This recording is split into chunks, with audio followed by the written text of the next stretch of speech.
Stop! Wait a second. You are scrolling while you have important tasks to do? Oh, procrastinations. Why do we always put things off until the last minute? Is it laziness or something deeper? Hey everyone, welcome back to Science Psychology. Let's uncover the truth behind procrastination right here on Science Psychology. Be honest, how many times have you told yourself I'll do it tomorrow, only to end up binging Netflix or scrolling through social media? We have all done it. But here's the thing, procrastination is not just about being lazy, it's actually a psychological trick our brain plays on us. So why do we procrastinate? And more importantly, how we can stop. In this video, I break down the real psychology behind procrastination and shares 3 powerful techniques that can help you stop delaying and start taking actions. Trust me, I used to be a chronic procrastinator until I discovered this science-backed trick that actually works. Why do we procrastinate? We often blame ourselves to procrastinate, but the truth is, your brain is just doing its job. Our brains are wired to seek pleasure and avoid pain. When we faced with something difficult like writing an essay, studying for an exam, or finishing a work project, our brain subconsciously labels it as a painful and boring task.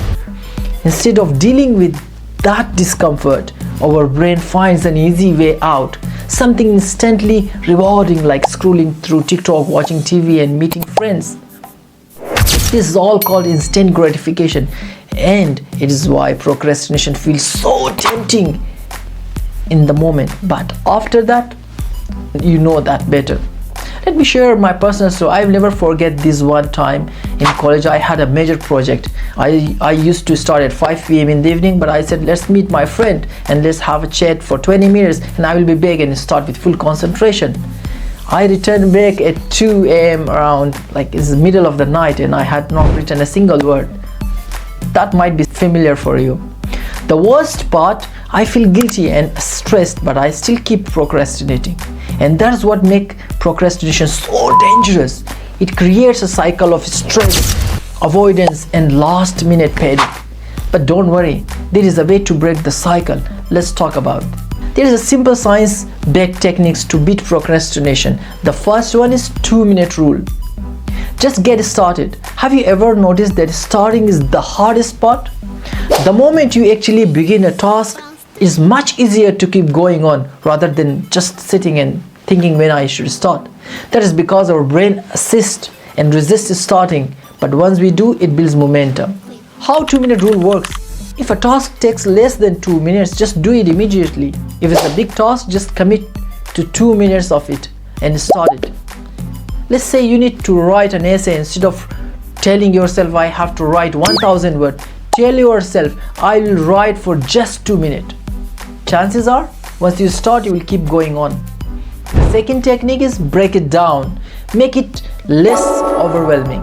Procrastination often happens when we don't like the task, such as difficult task, boring task, or chances of failure. If anything, we know that there is a chance of failure.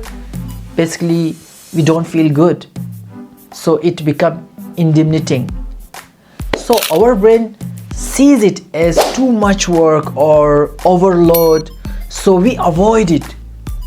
So the chance is we never start the job. So the thing is, you have to break the task in smaller steps so it feels manageable. Instead of saying I have to study 5 hours, say I will study just for 20 minutes. For example, imagine you have to clean your entire room. Instead of thinking this will take the whole day, start by cleaning just your desk. Once that is done, move on to another small sections of your room. So breaking tasks down into smaller is not that overwhelming and makes them feel doable. The third one is reward yourself. Train your brain to focus. Your brain loves rewards. If you create a reward system, you will start associating tasks with something enjoyable. Tell yourself, if I finish this task, I'm gonna watch my favorite movie, or I will meet my friend or chat with a friend. Set a small prize for completing tasks, such as playing game, snack or short break, or even you can go for a walk. For example, I use this trick all the time. If I finish writing a script for a video, I allow myself to chat with friends and do what I like to do. And you know what? It works. My brain now looks forward to finishing the task instead of dreading them or thinking something. So the next time you catch yourself procrastinating, remember one thing. Just start with 2 minutes. Momentum will build. Break big tasks into smaller steps. It won't feel so overwhelming. And the third one, reward yourself. Trick your brain into enjoying productivity. Procrastination is not about laziness. It is about understanding how your brain works and using the right techniques to outsmart it. Try these tips and let me know which one works best for you in the comments. If you found this video helpful, hit the like button, subscribe to Hussain Psychology and turn on notification for more psychological based self-improvement content. See you in the next video, and no procrastination.